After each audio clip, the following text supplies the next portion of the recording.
Emulate an actual female voice, so... Oh god, I just turned on the Hear Yourself. That sounds so fucking bad. Oh my god. Look, chat. I simply would not get murdered by Showdown. I'm sorry, like, it's true, but, like, I simply would not. Like, fucking, all those people that got turned into, like, cyborgs and shit? Like, nah, I'm sorry, like, fucking... skill issue. Oh, speaking of, there's a change on the stream I wanted to make, because... fucking, I'm dumb as shit. I'll do it later. I'll do it later, it doesn't need to happen right now. Do you think she's... If handicap 2? Yeah, I know, but mine lets me do wheelies.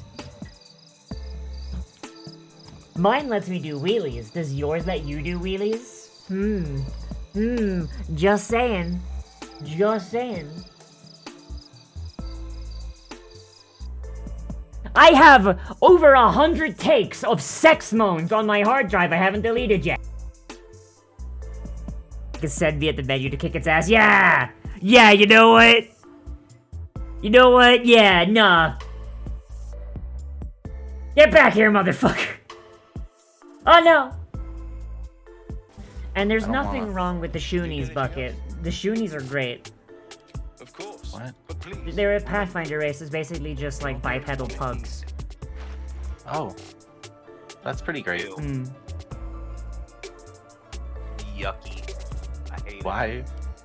I hate pugs. They're cute. Sure. They're disgusting mutants bred to suffer. Yeah. That's not wrong. Just like me. Just like me for real. Okay, now Just like monitoring me, he's like, I'll say something embarrassing. Why not? Multi-booba fan or win. Look, if someone draws it, I don't care if they draw like 14 individual big fat titties all the way down looking like a centipede. I don't care, I'll still retweet it, it'll be funny. Is left to fucking add more time to the clock and get where we need to be. A guy goes in the cage part. Fucking Christ. What is singular point and why does Jet Jaguar look like this? Ah! Let's go! Oh, wait, did it add... Wait, did that add the timer? Did that add to the timer just then? Little buddy, hey. Meow, meow, meow.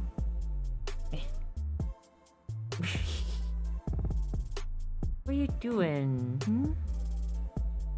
Okay. Are you upset because Sai's not home? He's very upset. He misses the Sai. Yeah. He misses the Sai a lot. Because Pank lied to you. Again. Man, I love it. You know what? I love it when a non-binary hoe lies to me. I love that. If people do not want the Ludol content, what's with all that NSFW art you keep buying? That's for me! It's for me! We were Riku, but then we got bugs. And not like the ones you can shoot. Alright, I got my samples. You actually met a little girl named Brian? Oh my god. Shit, alright. We stand Brian, parentheses feminine, hell yeah.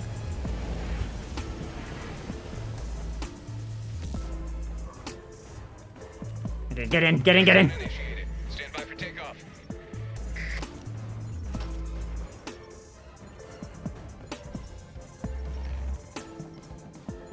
It's like the game is designed. Pat, get in the fucking ship. Boring. Extraction complete. I was so ready for him to call you a slut. No!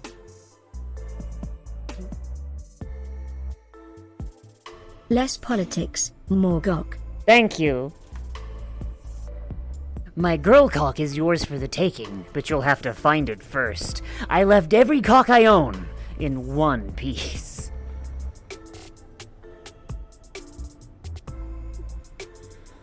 And so, girl connoisseurs from all over the world set sail for One Piece. The treasure that would make their dreams come true. Yayo, dreamin', don't give it up, Luffy, dreamin', don't give it up, Zoro, dreamin', don't give it up, Nami, dreamin'.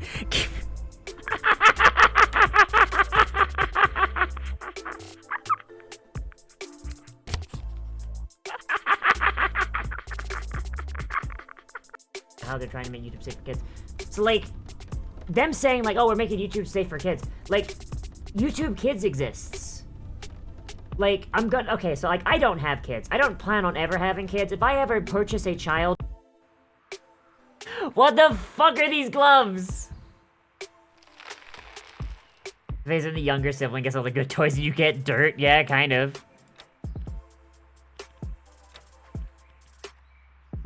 One thing I don't like about being a Worgen is my fucking mane clips through every hood I fucking own.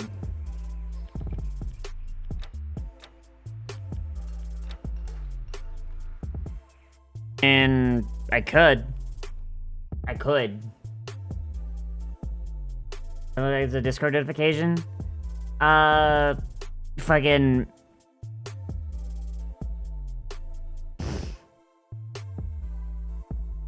Yeah, fuck it. Yeah, there's not a ton of lizard bases, but like... Fucking, I could.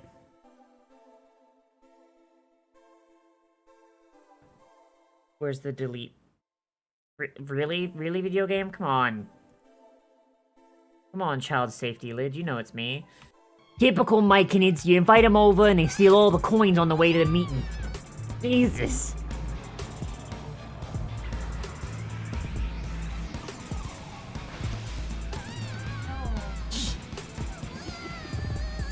Is this an allegory for COVID?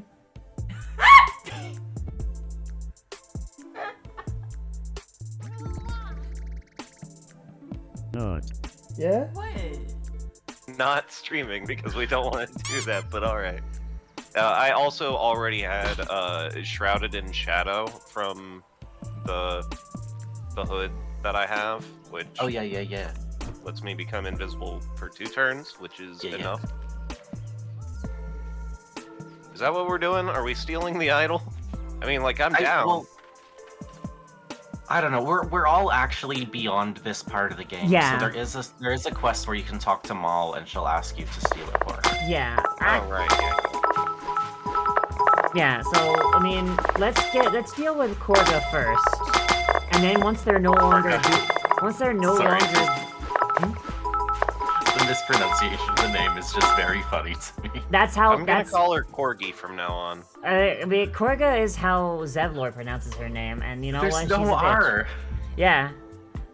There's no R Yeah. in there. That's ridiculous. Yeah. Corgi. Alright, Wendy, you red-haired bitch. Bring back the Dreamsicle Frosty. That shit was gas. That shit was fucking gas. Bring that shit back. Bring that shit back. Right the fuck now. This like multi-berry Frosty that you replaced it with, that shit trash, dog. That shit ass. I'll drink it, because it's berries, and berries are good, but no, the orange Dreamsicle Frosty, that shit was absolute fucking bomb. Fuck you, Wendy. Fuck you, Wendy, you red-headed bitch. Okay, had to get that out. Hang on, I'm gonna fix the Boopa. Even if it kills me. Especially if it kills me, actually. No, devil.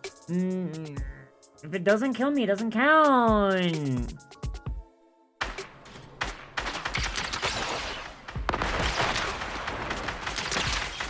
Bam, bam, bam, bam. I just ran over John Cena with a hoverboard. I can't fucking see him because he's smeared against my windshield. A pregnancy test. Oh my god. No. No. What, is that not what it is? It's a thermometer. What do you mean it's a thermometer? It's a pregnancy test. Are you being a shit or are you being for real? No, is that not a pregnancy test? It's a digital thermometer. Looks like a digital pregnancy test. Devo, do you have something you need to tell me? I'm pregnant.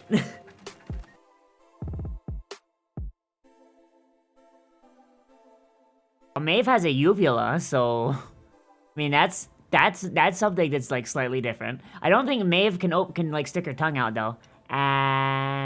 No, Maeve cannot stick her tongue out. All right, get in. Why is there a modeled uvula? Why is there a modeled uvula? Fuck.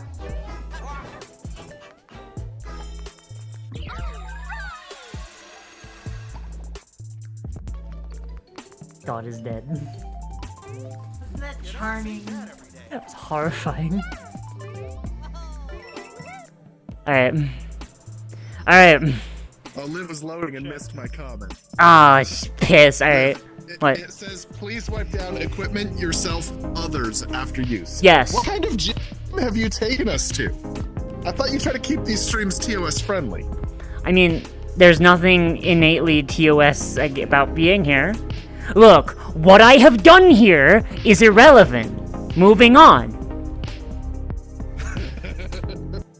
God, I'm so sorry. I wish to lick the meat. I wish to slurp all over the meat. Oh no, I pooped myself. Oh no. Fucking sprint. Oh no, went to the bathroom, I pooped myself again. Good. This is what we call a target-rich environment. Brrr. Going on like this, I'm banning wings. I'm serious. We'll play nice. Just a little friendly conversation, Sarah. That's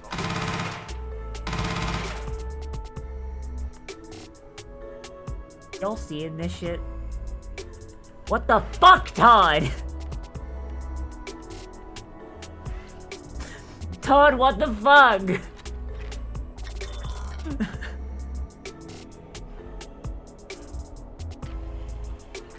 Why?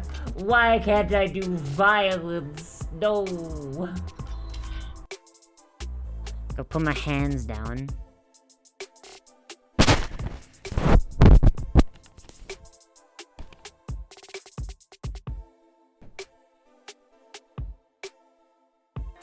Reasons I should throw this six-pack ring into the ocean.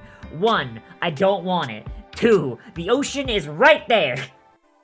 America's mine. I peed on it. I peed on America's. It's mine. Like I went all the way over to the Washington Monument and I peed on it, so it's mine now. That means yeah, I'm the secret president the entire time. Terra Magica. Drink my funny juice. Die!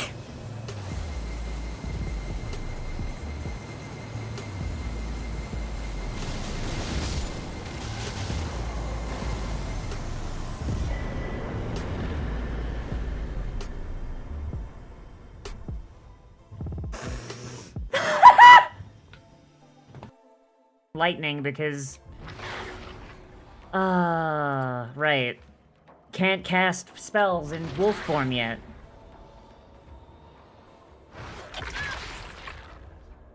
Yeah. Get thank you. exposed, idiot. Oh shit! Damn! Alright, Dantalion kind of fucks now. Alright. Moon Druid kind of based. Dantalion ate her ass. Mmm. Hey, Drago, how's it going? Drago, Look, I have a voice. Mmm. a voice? You have a voice? Mhm. Since when?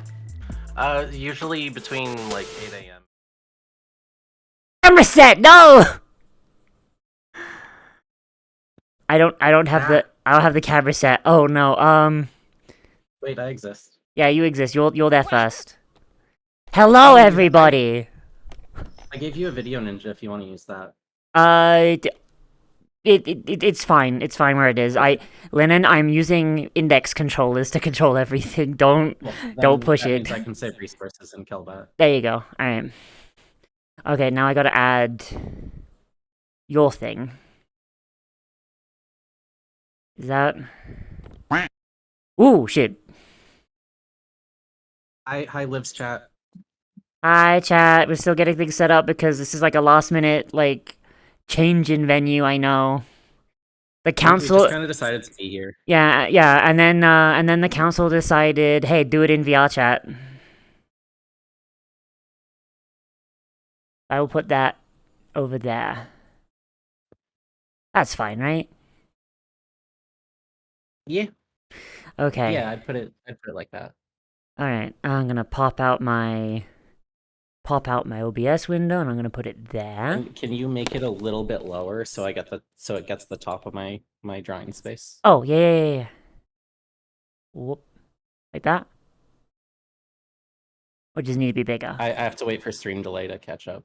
Lennon, I'm using OBS that's Virtual perfect. Cap. You could just load it in you could just open up my webcam in OBS. No OBS, Discord. Do you have... Oh god, I didn't notice that. I'm sorry. No, you're fine. So that's fine. Whoa! Why is it me now? Why is it recursive infinitely? Lennon, what did we do? Lennon? Oh god, Lennon's gone! Oh no!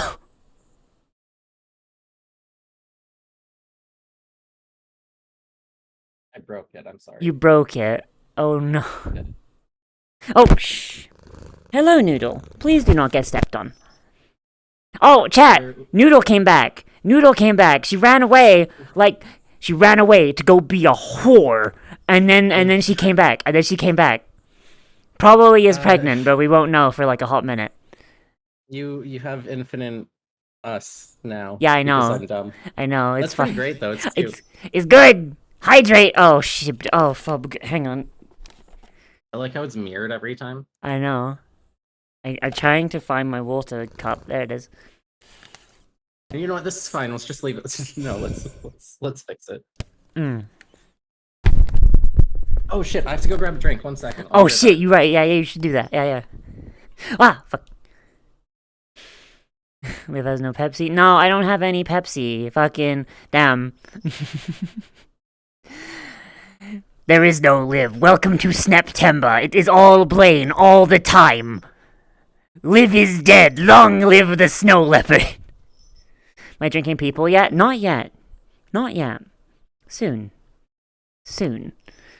Did Lennon do another screen share or... Lennon did. Good. So a month we know who to blame. Yeah! Yeah! Alright, okay. So chat. So we had... Okay, so chat. We had a time.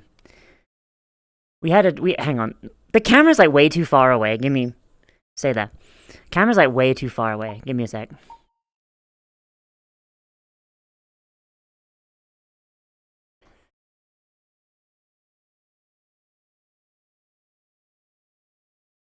There we go.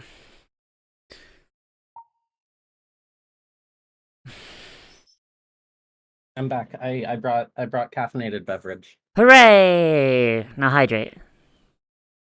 Sure. Alright, so chat. So those of you that were here at D&D last, hang on, I should put my OBS, like, near the camera, so, like, I'm actually looking at chat, looking at the camera when I'm looking at chat. There we go. Okay. So chat. Last night, in the Glimmer of Greed, which is our D&D campaign, that I run, Lyndon plays in, Zeno's in it, Jade was in it, and then is not anymore, because her character was not vibing with the rest, so we just kind of, like, to give her a good send-off. Something that came up last night was divinity and gods in Korros, and how they don't quite work the same way they do in normal D&D. And it's something that I very much prefer in anthropology, which is the idea of gods as ascended mortals. The idea of just someone is just so fucking, like, strong or good or, like, embodiment of a good trait that they become a deity, a deific figure in mythology. But whereas in real life when that happens, the person's fucking dead. And, you know, gods aren't real, so... in this world, because divinities are real, I was like, hey, why don't I just make that a thing? And then when you do become a divinity, you become immortal, you get all these powers, you get a divine domain, etc. But you're still just a dude. you're basically like a living Hercules or Theseus or fucking Gilgamesh or like any of those motherfuckers. But like you're still alive, you're still doing hero shit. You're immortal, and people can either worship you or not. And then I was like, okay, well, how would that play out? And so I came up with the idea of, like, if your species has a god, or a god that has adopted them, they're considered, like, real people. And then, if you don't, you're considered, like, second-class citizen, a monster, like, something you would run into in, like, a dungeon if you're an adventurer, and be like, I have zero qualms about stabbing this motherfucker. Right? But that's a mortal construct, the idea, right? Like, that's not something the gods instilled. And that's the fun part. The gods themselves, that's not them. That's something that the mortals came up with after the fact, because the humans, the elves, I wouldn't say the dwarves, because the dwarves are pretty chill, like, every single, like, race that had a god saw that there were races that didn't have gods and went, well, clearly there must be something wrong with them. And so they started a fun little system that we call the god hierarchy. Or at least I call it that, but... Hi, Ouija! Hello! So, what I'm here to do, because some people were confused when I was explaining the thing, I have a player document for my system, but I don't think anyone read it. So, we're going... some of it. I just forget things quickly. Yeah, you just forget things. I am not mad at you. So, we're going to... Hang on, I need to... Whoop. We're going to be talking about...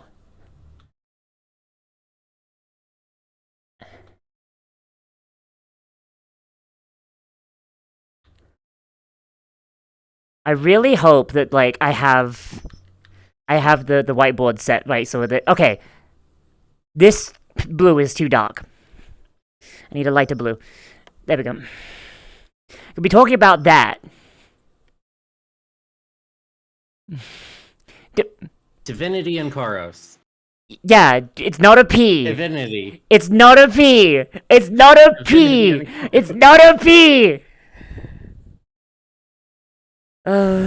It's come. Fucking not. It's not a P. Alright. Yeah, it's come. It's not P. I can't erase. Oh no. Oh, because it's with the other pen. Oh, is that? That's cool. Yeah. Alright. So. It almost looks like you're just like doing stuff in like space with how you can just put stuff in midair. I know, it's great, right? I love it. I wish I had a VR one day. One day. It'd be fun, you know. Yeah, or it'll give you multiple like mental illnesses like it did me. Oh, I already had those. Okay, but like what if it gives you more? I'm fine. I've been collecting them. Oh man, I love collecting new mental illnesses. There's no like clear rule button. Nice on the shelf. Yeah. And I'll put this one next to my schizophrenia. Chat. Do you know what's funny? What? I actually I was almost misdiagnosed with schizophrenia. Oh, that's good. That's fun. See, that's why I don't want to go to a therapist. I don't want to get diagnosed with the wrong thing. It was great. Yeah. No, it was my own fault because of my misunderstandings of what was happening to me. I was kind of like doing that thing where you think something's a thing and you accidentally like lean into the wrong symptoms. Or, okay. Like, you over-report and under-report certain things because you believe it's something already. Yeah. And then having good therapists, they're like, oh, why don't we look at this instead? And it's like, oh. So, Lenny, you know what would be the funny thing? Right? What? If I tell them about, like, my thing, right? And I'm like, and me, I think it's a certain thing. And then they're just like, no, that's just schizophrenia. Yeah. That'd be funny. Tell me about Sydney. Right. So, first, wire! First, tell me about whatever you're telling me about. I would like a description of this character, though. Okay, so first god we're talking about is Sydney, because Lennon's here. Sydney is the god of the Leonin? How do I draw a lion? What's Sydney look like? Is Sydney a Leonin? Let me finish, because I'm getting to it. And also, she is god of the goblins. So Sydney is portrayed... Huh? That's fun, because of the cats. Yeah. Damn it, Lennon, it's almost as if, like, when you were suggesting things, I was thinking about how they would link up. Okay.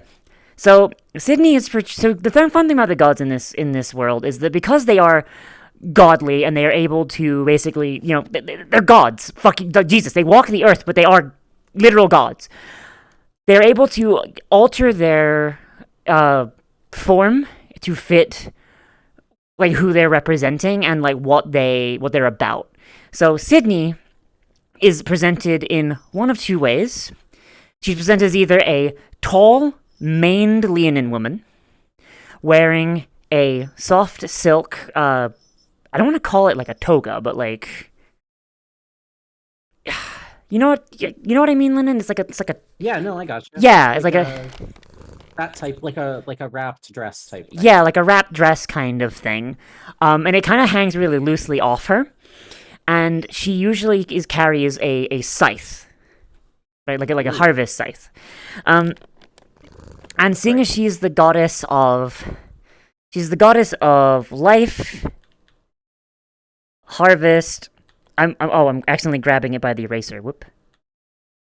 Oh. I need to hold it like an actual pen. Do it. Yeah. Harvest and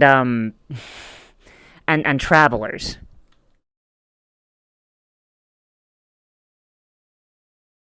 That's her domain, and that was her domain when she was with the Leonin, and it's also her domain with the goblins. Actually, no, with the goblins she gained one more domain, actually. I forgot about that. Please pardon my handwriting.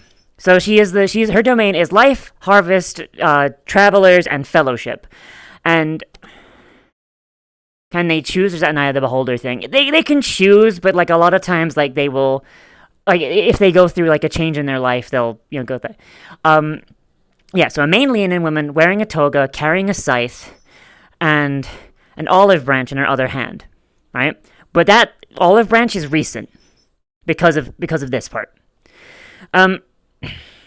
She's usually shown to be very, very beautiful and she usually tends to match up with the beauty standards of the time because God of Life, for a lot of, so this is not officially her domain, but a lot of people, like a lot of people in the universe equate life domain with fertility. So a lot of couples who are like, trying to conceive a child, but like they can't for like reasons, they'll pray to her for, a successful, and that's kind of her thing. Like she's kindly, she's beautiful, she teaches people how to grow crops and everything. Like she does not like violence, but she recognizes that sometimes death must be meted out for, life to happen. And I mean, she's married to the writer, so am I standing on a cat? No, that is a blowhigh I'm standing on. Like, like her husband is the god of death, so like, and as a result, when the Leonin, basically decided, hey, we've just arrived in Korros, sorry, not the Leonin, the Nemeans, when they arrived in Korros and they decided, nah, we're just gonna conquer this bitch, they basically just like started sweeping across, and the area of the continent they landed on was already inhabited by goblins who did not have a god. Now, we mentioned earlier with Lennon that species that are seen to not have a deity are considered lower class citizens. So if they're living in an area and you want that area, there's nothing like legally stopping you, like among like most people, to just be like, nah, fuck them. They don't have a god. Like there must be something wrong with them. Sweep them bitches off the board. Yeah. The Greeks called it an That's the bitch! It's an Eximus! It's a fucking Eximus! Ah, how did I forget that? Oh my god! Ah! Right, so... Yeah. And so, when they were just, like, killing their way across the continent, I'll hydrate in a second, chat, in mid-flow. They started murdering their way across the country, and Sydney, who had basically... So the gods themselves are not omnipresent, right? They have to physically be somewhere to see it, right? To do it, or they can hear about it. So Sydney was back in the Nemean's homeland that they got banished from. And she hears about all this stuff going on. She's like, oh, I need to go check. So she, comes on over. She sees all of this death and destruction and murder and goes, what the fuck? And she switches teams. Leaving the and she literally disavows the Nemeans. Specifically the Nemeans on Korros, but the Nemeans literally banished from her domain. The Nemeans lost their god because they pissed her off, and so by the mortals' own system, we're now considered second-class citizens, attacking, an actual ascended civilization because now they had a god. And when Sydney switched teams, I mean she switched teams. She took on a new aspect, the goblin aspect, and it's actually this aspect of her that is worshipped by the goblins, where she's presented as a warrior instead. So she's wearing so the goblins they're not a militant species, and they don't have a lot of metalworking. They're very, very druidic. So their concept of a warrior is someone wearing leather armor. She still carries a scythe, because she's still a god of harvest. But their perceptive of this is less fertility, because let's be honest, goblins fuck a lot. They don't have a need for a fertility god. It's more the They don't. The goblin fuck pit is closed. It's filled with lizards. I'm sorry. So for the goblins, this domain is the defensive life. And that's why she's wearing leather armor. And also shows that in their mythology, her deciding to abandon the violent people that had come to destroy the goblins and siding with the goblins. And while there's no proof of this, in-universe, the goblins tell stories of how Sydney stood with them on the battlefield against her former people. And, of course, she does, take on the appearance of a goblin during that time. And once again, she is still considered beautiful, but not in the way a fertility goddess would be. She, instead of looking like a beautiful goddess of, hey, yo, you fuck good, instead it's a beautiful goddess of, beauty to the battlefield kind of thing, like a Joan of Arc kind of beat, right? Mm-hmm. Yeah. And, eventually, the goblins and the Nemeans, the Nemeans realized, oh, fuck, we don't have a god anymore, our clerics have completely lost their power, our paladins got nothing, all of our paladins are Oathbreakers now, shit. And just, it wasn't going well, but their king just was oh, I done fucked up. And so that was what led to the Nemeans and the goblins making a truce and leading to them basically being the two founding people of the Nemean Empire. If you go to the Nemean Empire, the majority of people, there are humans, dwarves, elves, people move around over centuries.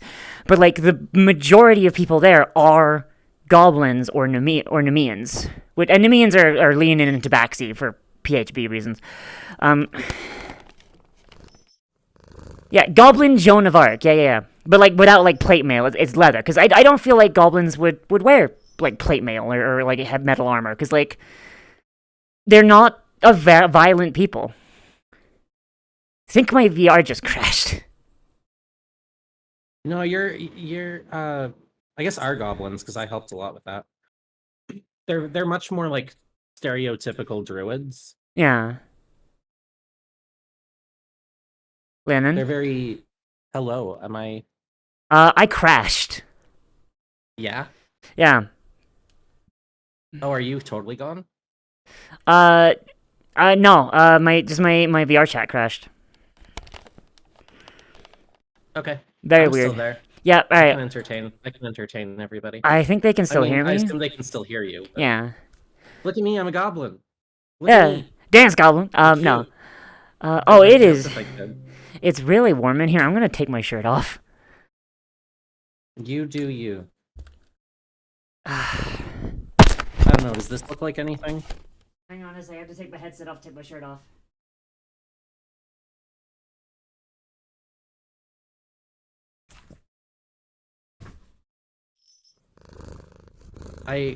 Oh no. It's really my responsibility now, and I'm fumbling. What are you doing? Huh?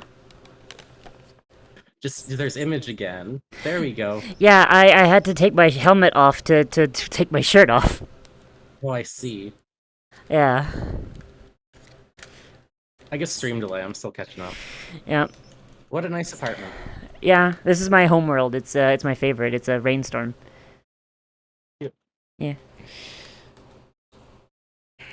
Hang on. Gotta put my waist tracker on. You know, I just realized I should not have put my headset on while I was doing that. Because I'm doing it blind, functionally.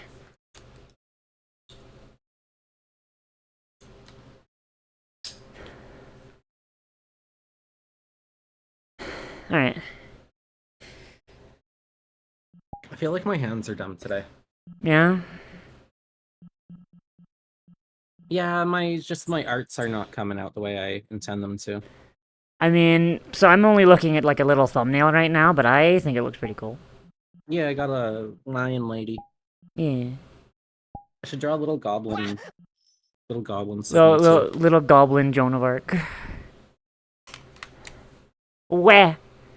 Alright, fucking Chad redeemed a hydrate. Am I required to also hydrate? I have Monster Energy, so I have no qualms. I mean, with you that. can hydrate if you want, like... Alright. Alright, chat, you gotta have to bear with me for a quick second. So, what I've liked about your gods, and talking to you about them, is very much and I think we touched on this a little bit already, but very much the idea that, like, the mortals that are within a god's domain don't need to worship that god to be included in the domain. Yes, exactly. Like it's not like your people have a god. You don't have to follow that god, but there is an actual walking around person that is the god of your species. Yeah, and they will, and like, of course, like if you do pay them worship, like they will give you, you know, boons and shit. Like I mentioned, like Sydney is considered a fertility god to the Leonine, so if people pray to her, praying for a successful, you know, then, like, you know, if it's within her power and she hears it, which, you know, divine domain, you're praying to the domain and she's part of the domain, so, but, like, then she will do her best to bless you, but, like, once again, she's just a dude, you know? Like, so praying to them can work, but, like, they're not omnipresent. They're not everywhere. Like, if they're busy doing something and, like, they don't get to your prayer in time, then, you know? Of course, like, clerics tap into the domain directly. So, like, if a cleric is praying, then, like, it's kind of, like, automatic, right? Yeah. Like, so a cleric doing that prayer, the cleric themselves is channeling Sydney's power from the domain into themselves to do the blessing themselves. That's not Sydney doing it, that's the domain giving the cleric the power to do it themselves. Yeah. Of course, like, at a lesser effectiveness than the god herself doing it. But, like, is that, like, they have access to that because, like, they have access to the domain because Sydney is their god? Because Sydney is the god they are worshipping, it's like yes. a fast pass to power. Basically, yeah, like being a cleric in this world is yeah, it's a fast pass to power. Like, you yourself might not have a divine spark, but through your worship and pledging yourself to someone who does, you can access their domain, albeit at a lesser effectiveness. That's pretty cool. Yeah. Same with, like, paladins and stuff. Like, if a paladin has a divine oath and they're, like, say, pledged to Kissalan, fuck, can we get a mod to murder this motherfucker, please? What's that? Hold on. Wasn't this working? Thank you, Lennon. Thank you, Lennon. We love you. That's what I'm here Kiss for. on the forehead. Love you too, Liv. Alright. I'm doing some creative liberty here and No. doing my own hairstyle for That- Sydney. Oh my god! Lennon's a reincarnation of Sydney the whole time! Oh god, oh fuck! I mean, I just stole the hairstyle, it's fine. No, it's fine, it's funny. It's fun. I mean, you know, that would actually make sense. There would actually probably be goblins, like, if your parents or guardian fucking, like was a worshiper of Sydney, it would make sense that they would like do little shit like that. I mean, like, I know plenty of Christians that let their kids' hair grow out long, so, you know, but only about as long as Jesus had it. You know? Well, allegedly Jesus had... White Jesus. Fantasy Jesus. But, that's not a... It's not a bad description of that version, because it's like... Allegedly there was a real guy that Jesus is supposed to have been. I mean... And it definitely wouldn't have been like a white guy, right? So no, he would have been. Jesus is definitely fantasy Jesus. I mean, Jesus was from the Levant, so he'd probably look like a Palestinian. So let's go. I'm not going any further than that because I just realized what I said. That's fine. I kind of forgot about the horrors for a second. I was having fun in my fantasy world. Anyway, back to the fantasy world. Back to the fun fantasy world! No more horrors! Time for the fantasy horrors. Alright, so, so speaking of Sydney, I guess I'll move on to... so Sydney is a patron of the Goblins and the Leonin. I'm going to go to Kelpas now because he's relevant. Mm-hmm.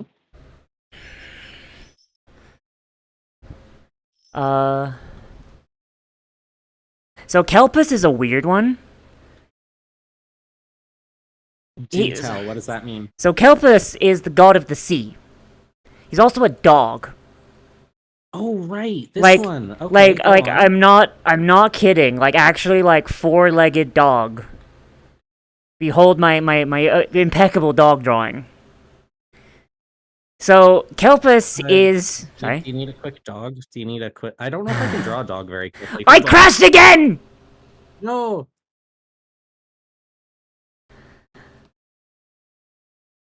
What kind of... Oh, little Sydney still has a scythe. Yeah, little Sydney still has a scythe, yeah. Little Sydney. Little Sydney.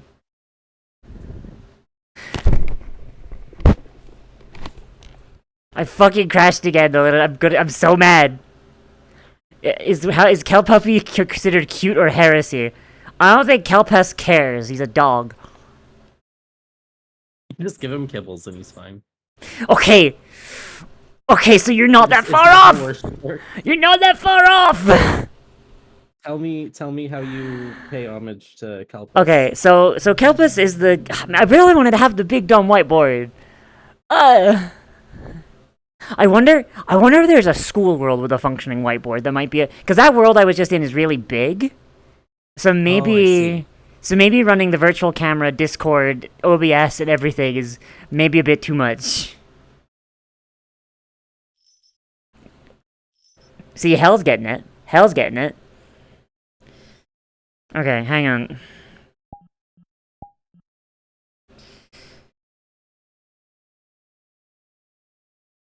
Okay, so...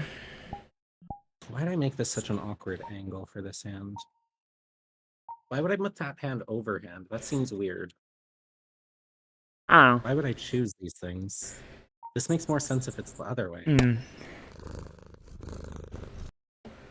Is there a way to monitor PC? No, not as far as I'm aware. Gay furries! Gay furries in VR chat? What the fuck? Who would ever? Who would ever? Sorry, I just looked behind me and I was just like, gay furries. Alright, hang on. World. Is there like a school world? Because that'd actually be fun. Or like a classroom. Welcome to my dumb lecture.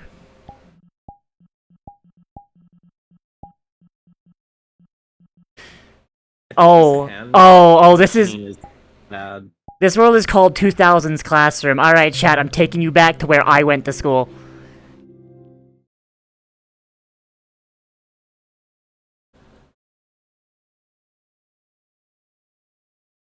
I have fans on now, so if my computer's overheating, then...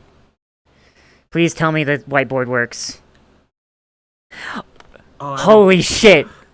Wait, why is the camera inside my ass? What? I don't know, the camera was in my butt for a second. Get out of your own ass. Alright, chat. Welcome to a 2000s era classroom. What's it? Oh, yeah, about. Why is it? Oh no. Why is the lettering Cyrillic? Well, because it might be Like, is it a Russian I guess it's a Russian classroom.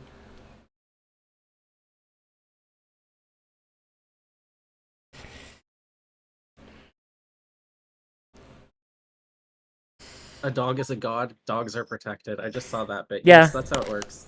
Yeah, that's how it works. Okay, so can I... Okay, and I gotta, like, move forward a little bit. Alright. I think I know how to fix my stupid drawing. Oh my god. Oh my god, linen, it actually works like real chalk. Jesus Christ. Alright. That's pretty great. So Kelpis. He is a dog. He is also the god of the sea. Kelpis is literally... Huh? Oh, that's better. Oh, I'm drawing dumb. I know, no, it still looks really cool. Alright, so Kelpis is a dog, and he is Sydney's dog specifically. Sydney and her husband, the writer, which I will get to in a second. He is the patron of sailors, pirates,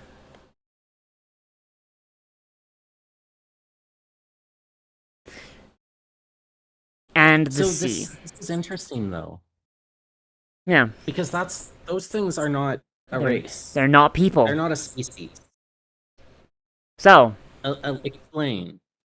So, yeah, exactly. So, Kelpis is god of sailors, pirates, and the sea.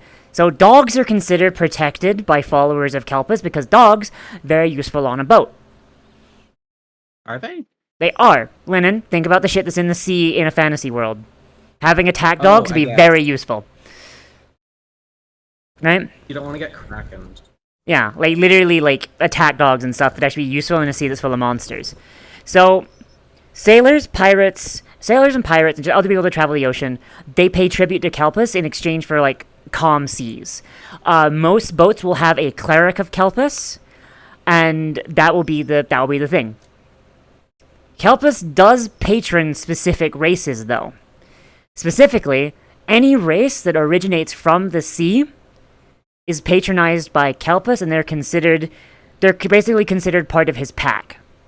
So water genasi, mer people. Well, water genasi don't really exist. They're called water spirits in my world, but like, that's mostly because I don't want to like bring like genies in because like I don't really want to deal with like cultural stuff because like at least not yet. Like right, like whatever. Yeah. So water spirits, mer people, sea elves. Although sea elves are considered mer people in this world, it's just like a different like subrace of mer people. But point is, like anyone that calls the sea their home, anyone who is a species that originates from the sea, this is their boy, and he's a very good boy. I can't hands and arms today. It's okay if you want to like kind of just like hand wave it a little bit. I'm still enjoying this. It's just some of my stuff's gonna look stupid because my hands are stupid. No, you're fine. So Kelpis is a bit of a weird case in that, I mean, first off, like it's evidence that like non-sentient creatures can hold a divine spark. So even Nightshade could hold a divine spark because Nightshade is biologically a cat, even if he is possessed by Shadow Demon. Not saying that Nightshade does, mind you, but Nightshade could. I always figured the shadow. Well, I don't know. I was gonna say I always figured the shadow people would have some type of like inverse god. I ain't saying shit. I think the hand is just too high up. Maybe. Yeah. So Kelpis is like his epithet is Sydney's loyal hound because he is in life, like, he was Sydney's dog, right? Well, not Sydney's dog, like, Sydney and her husband's dog. And, when Sydney rose to godhood, Kelpis rose too, and it's kind of like, you can't ask Kelpis how he did it, because, he's a dog. Dogs are good at following along. But yeah, like, the wider... That makes sense to me. The dog is just paying attention and followed the same path. Yeah, like, I mean, that could also be it. But a lot of the mythology of it is that Kelpis is really, really loyal. And so... Yeah. And so... I mean, that's kind of what I was trying to... Yeah, and it's due... I guess. Yeah, and it's due to his loyalty to his masters that he ascended. He basically was the doggest dog to ever dog, and he got a domain. So, fun thing about Kelpis is that he's not just like Sydney's dog. He's also the writer's dog. Does Kelpis go and collect lost souls from the sea? Got it in one, Lennon. I'm good at things. So, a pirate accidentally called them a good god instead of a good dog, and Kelpis just became a god so they wouldn't be wrong. Oh, Jesus. Oh, I love Hang on, I think I gotta move the linen cam a little bit because it's kind of getting... I'll put it like over here, like above the dolet below the chat. Sure. You can even just... Yeah, like that. Yeah. So the writer is the god of death.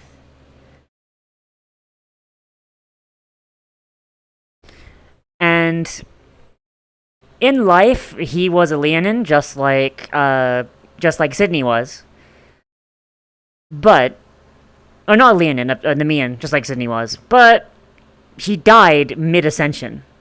While he was ascending, he was struck down.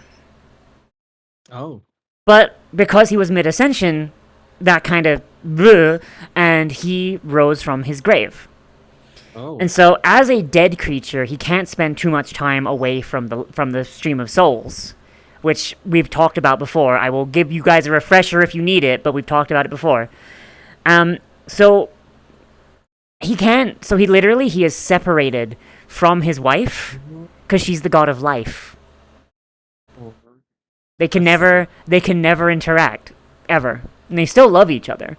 It's why whenever a soul is born, because there's a reincarnation cycle, like that is like the minimum fucking interaction between Sydney and her husband, but only in that he reaped this soul, took it to the stream of souls, and then it went through the system, got reincarnated, and now she has it.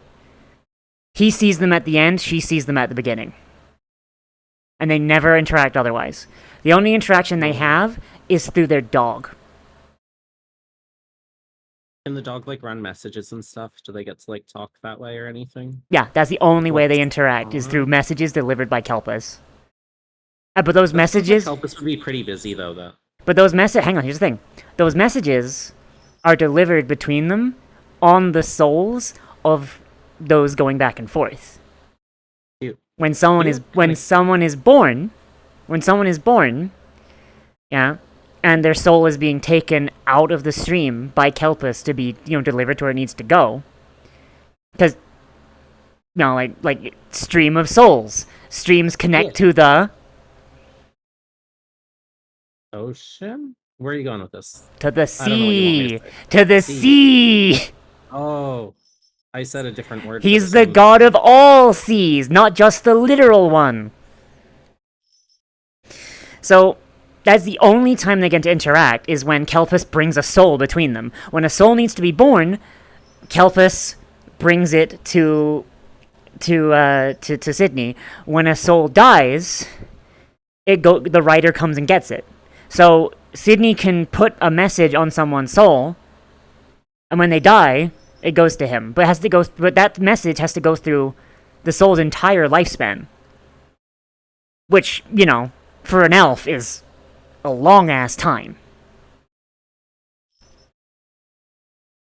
So, yeah, so, that's kind of, the thing. They're so separated. It's ridiculous. Literally, messages between them take a literal lifetime to get to each other.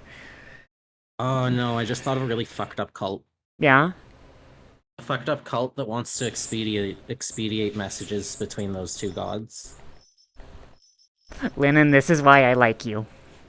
Because this is an exact thing that I would expect a DM to do.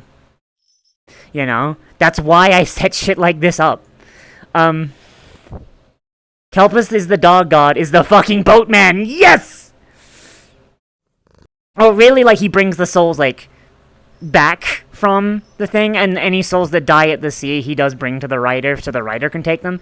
So the writer is a skeletal Leonin. But like you really wouldn't be able to tell, so you'd probably just do like a regular. I mean, yeah, no, fuck it, Leonin skeleton. Leonin skeleton riding a skeletal horse, and he only comes out of the sea, out of the stream of souls, to take people to it. So if you die, the rider comes to take your spirit. Now, and like he doesn't like the undead, specifically undead that are predatory. But if someone becomes undead, he is their patron. So long as they don't, so long as they respect the boundary. So like necromancers that are like raising undead slaves, does not like them. Liches that use their power for evil, no. People that are undead and just trying to live their unlife, this your boy. This your boy right here. This your fucking boy.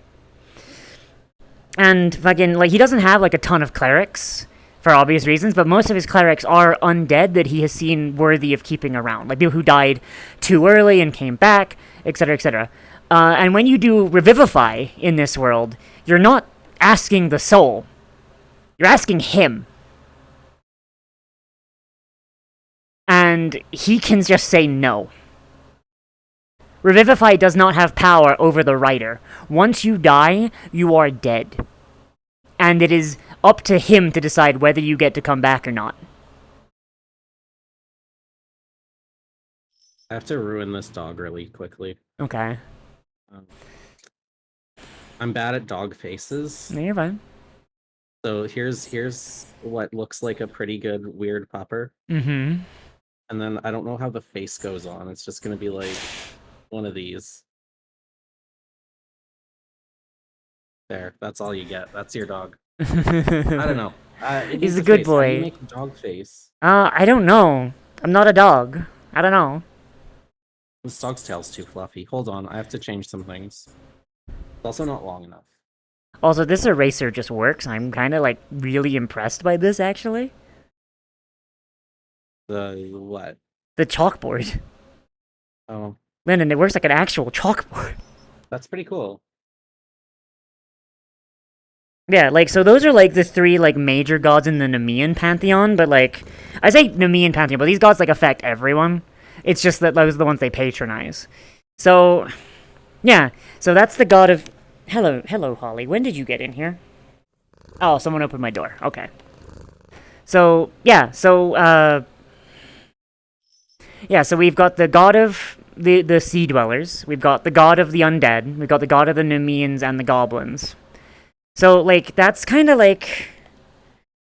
Oh, there's, like, a little sideboard here. Let me use the sideboard. Which board is in shot? Is it this one? Is this one?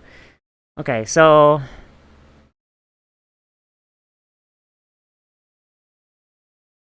So Sydney goes to goblins and Leonin. Kelpus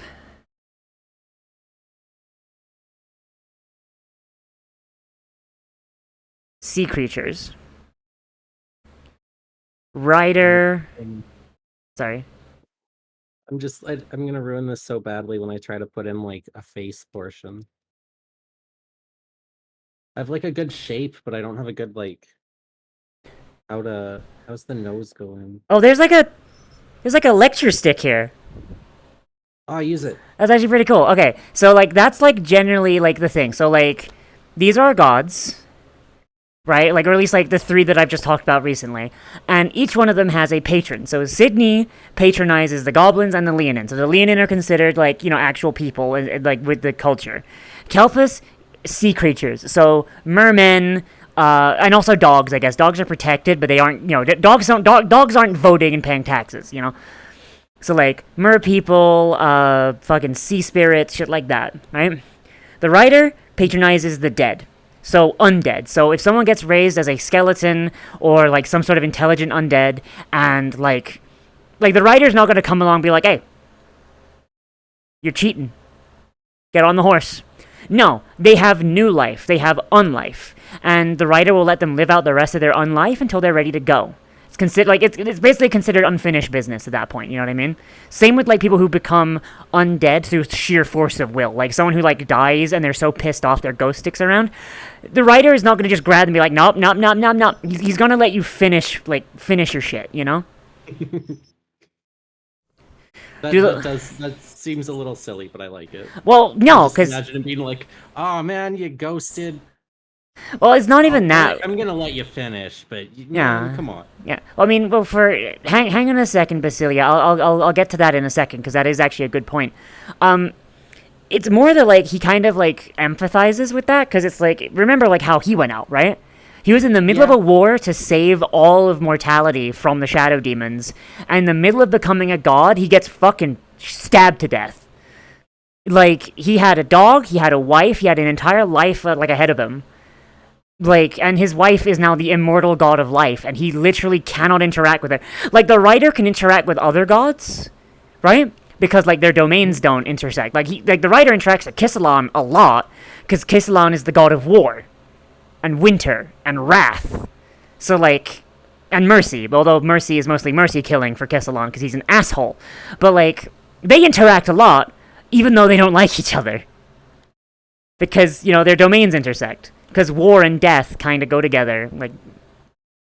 and of course winter, because winter is a season where, like, shit dies.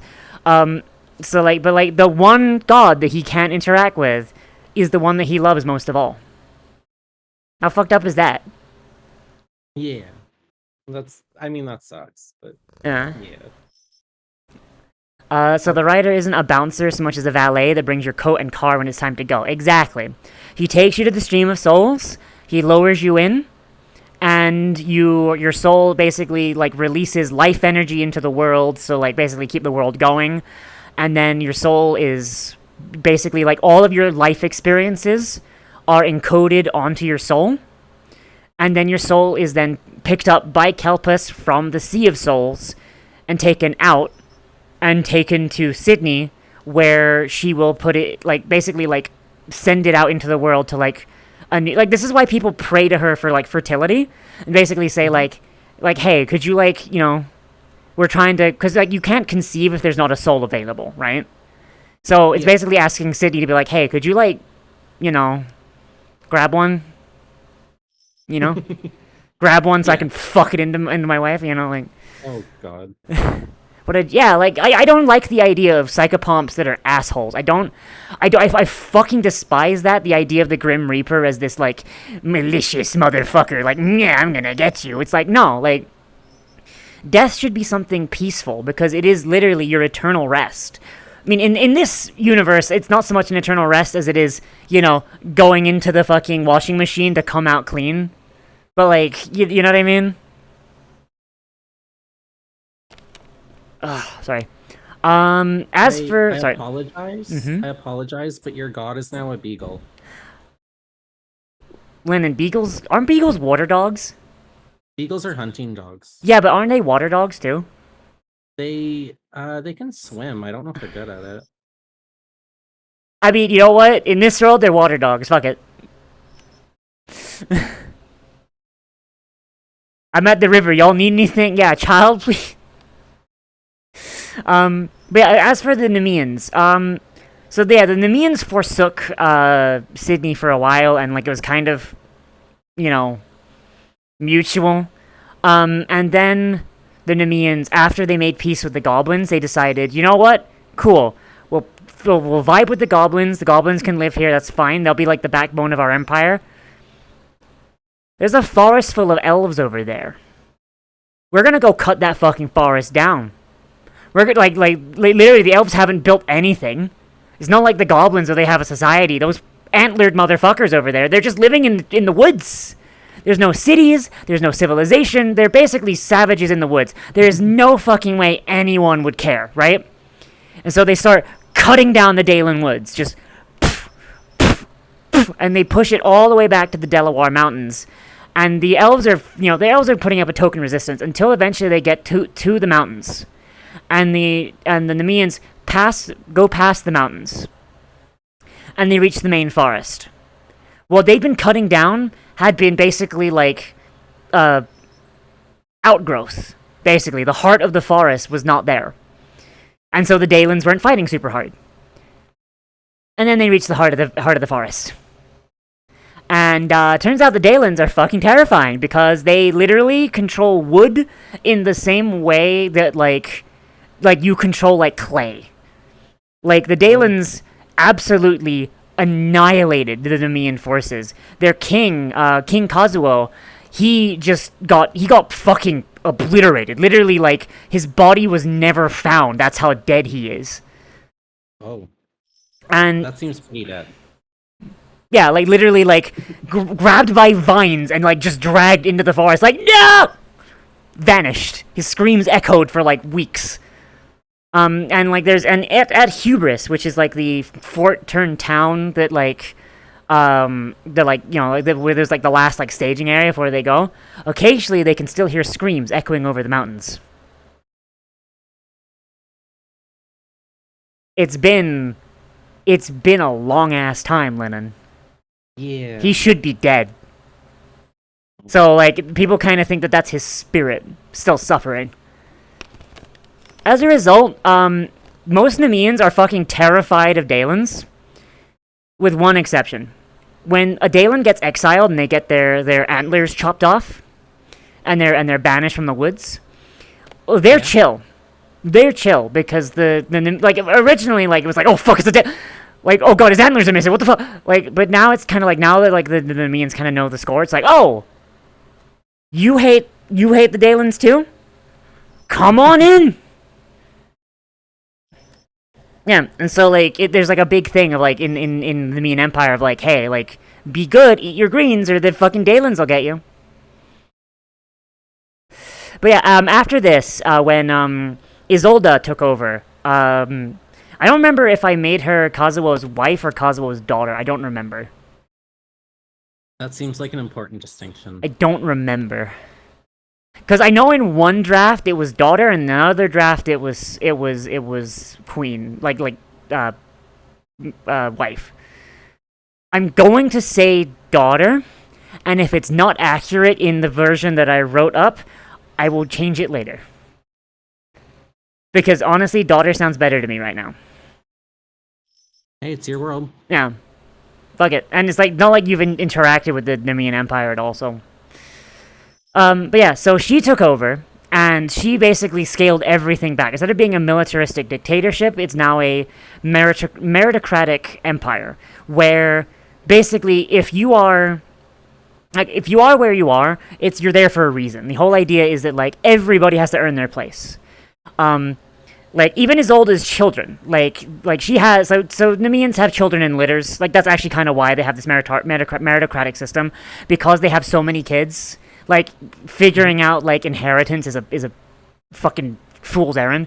So basically, you get born, and, like, you have, like, your schooling, and, like, we're like, you know, there's not, like, a lot of expectations for you. But those who excel, like, you know, they're kind of like, oh, keep it on this one. The idea being that, like, hey, now that you're an adult... Go and earn your main. Go do something impressive.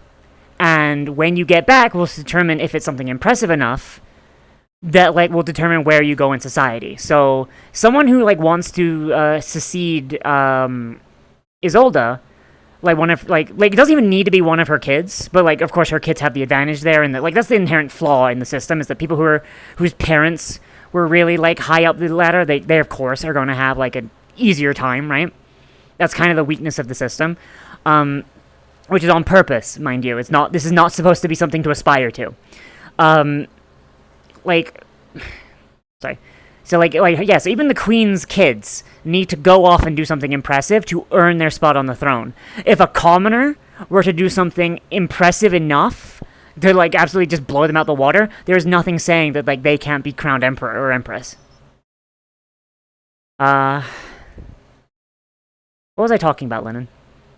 Oh my god, that's a cute beagle. That's a cute beagle. Yeah, a little fold in the beagle's forehead.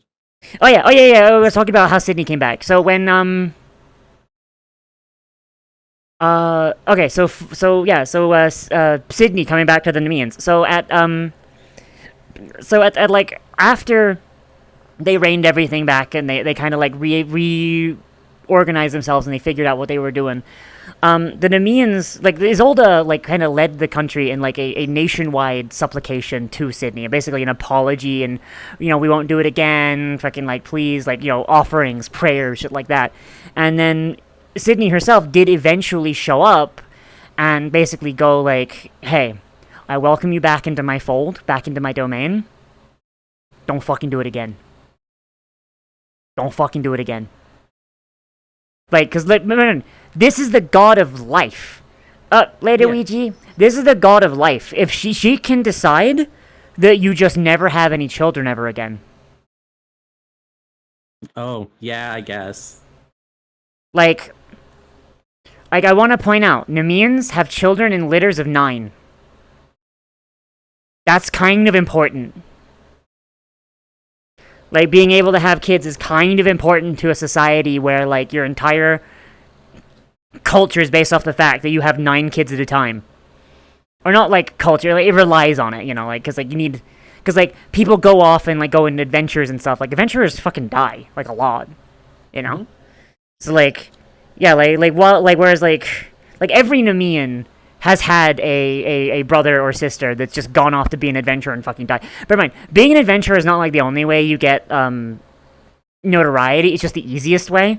You know, because, like, you know, saying, like, oh, yeah, I slew a dragon, or, I slew a dinosaur, sorry, is a lot more impressive than I became the Empire's greatest baker.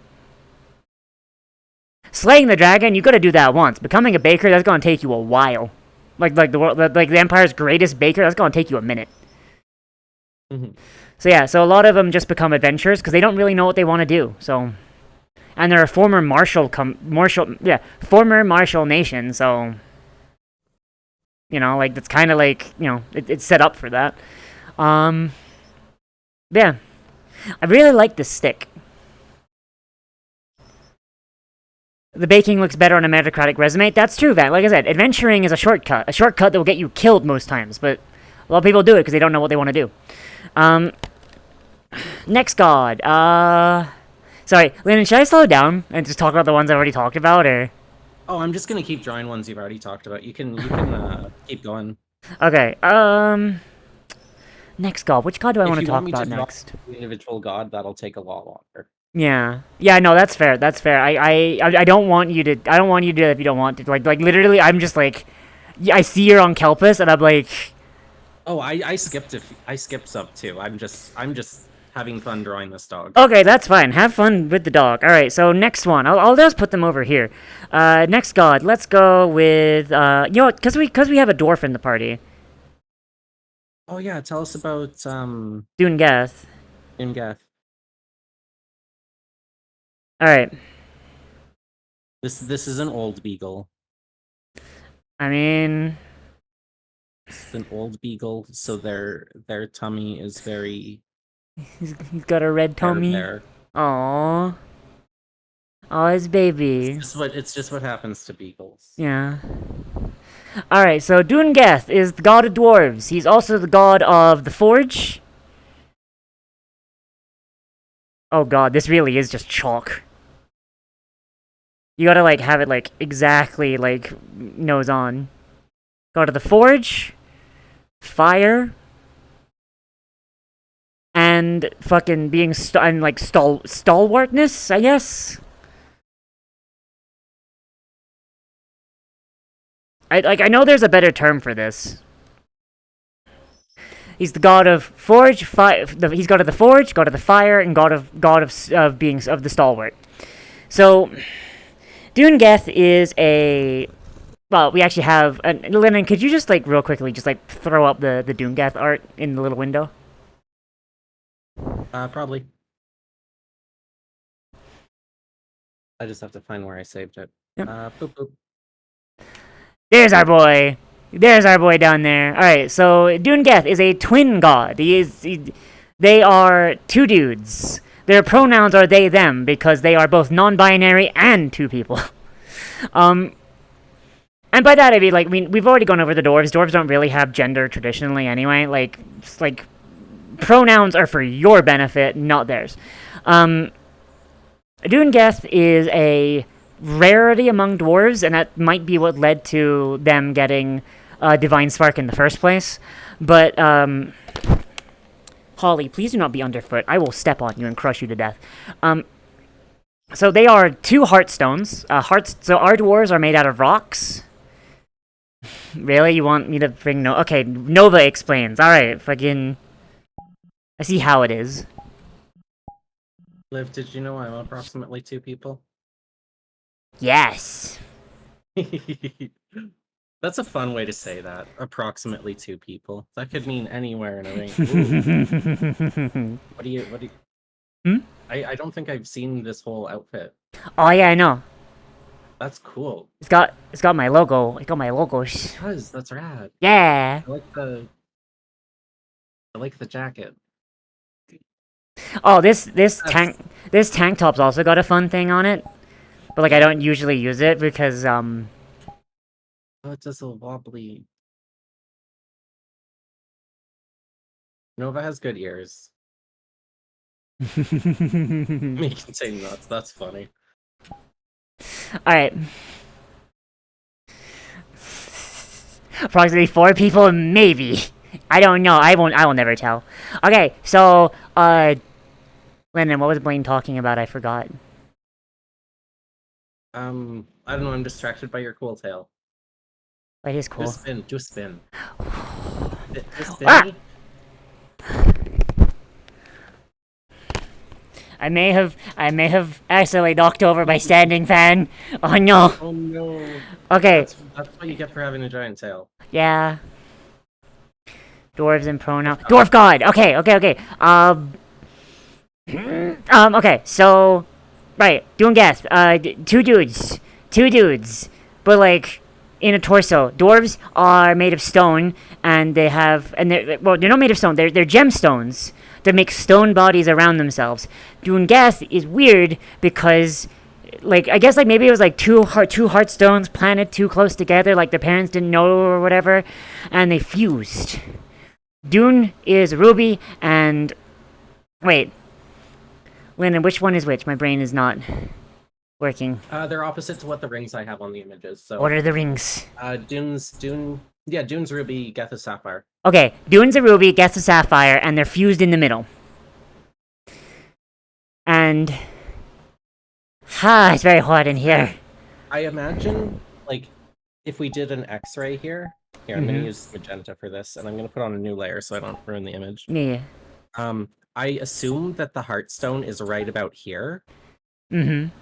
And that they're kind of fused in the back of Geth and like the torso of well, not the back, like that right in the armpit here. That makes sense. So like what I imagine is that they could kind of switch sides, like Geth could kind of be like with their arm behind Dune if they did a weird stretch and like went around. I mean they literally did that in the campaign once. Yeah, but I assume that like right around this area is probably where they're fused and where the heartstone is. Yeah. That makes sense. Yeah, so Slightly more down. Mm-hmm. Yeah, so they're fused. They're fused. One is a ruby, one is a sapphire, and they're fused in the middle, and they made their body like, so they're just 2 torsos with like legs. And something that like I think would be really fun. I haven't really made this canon, but like I'm thinking like when they were younger, it's like it was just Dune.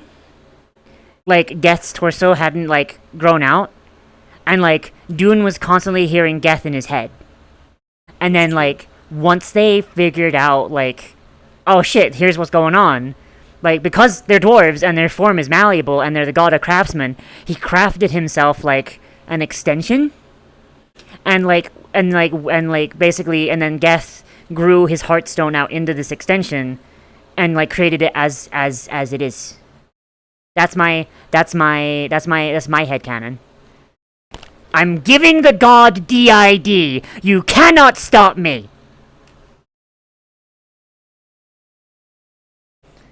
Steven Universe inspiration. I fucking hate Steven Universe. So I don't know. It's inevitable when you make rock people. Yeah, kinda. I mean, they are really similar to the Steven Universe things I realize now, except these guys are like the gem has to take existing rock from around them. They don't. Yeah. They don't like pop into a form if they're left alone. Yeah. Yeah, But- they're like a seed. The gem is Yeah. like a seed. It's a seed and it grows a body. But yeah, so as a result, so Dune is like a crafter. He's an artisan. He's like the artistic kind of part of it. I guess they're also like, I guess like I shouldn't just say like they're the god of the arm. They're not just the god of the forge. I guess they're like also like the god of like creatives. I mean, in dwarf culture, that they probably consider themselves Probably- the god of the forge because probably. that would be the same thing in that culture. I suppose, yeah, but like, yeah. So Dune is like, he's not like a blacksmith. He's considered like an artisan. Like he's the one that does like work with gems, work with gold, work with like like the more artistic part of like dwarven industry. And then Geth, he's like a blacksmith. He's the one that's like, he's good at like forging shit. He's like making weapons, he's making swords, he's making armor. He's made like the way to transmute things into mithril. Like he invented mithril. They need to have a poorly done musical number. Oh god. Yeah. So and as a result, like they kind of tend to be a bit different in personality. Like I mean, of course they are. They're two motherfuckers. Oh yeah. By the way, Dune's pronouns are he, they, and Geth's are they, them. You know that one. So like when they're like talking, like Dune is like a lot more cheery and he's a lot more like excitable about stuff. He's like the one that like builds shit, like builds pretty shit. He's like the artistic one. Like whenever they make something together, Dune's the one in charge of like aesthetics and how it looks and how it feels, right? The non-practical parts of it. And then Geth is the one that's like, okay, so we've got steel of this quality, of this thickness. Needs a bit more carbon. Needs a bit more. He's the one that's like the non art. Like if he made a sword by himself, it'd be ugly as shit, but it would cut really good. If Dune made a sword by itself, it would be a fucking a mall wall hanger piece. But like when they come together, I'm imagining like a completely like rectangular bladed like sword. You tell Geth that you want like a sword for cutting. He's not even going to bother putting a point on it because you told him it was for cutting. Mm-hmm.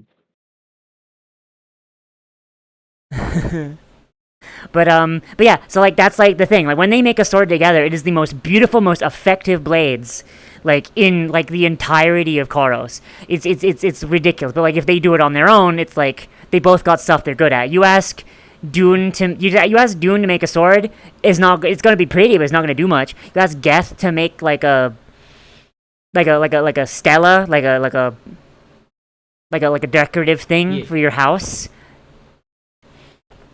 It's gonna look like Soviet bloc architecture, dog.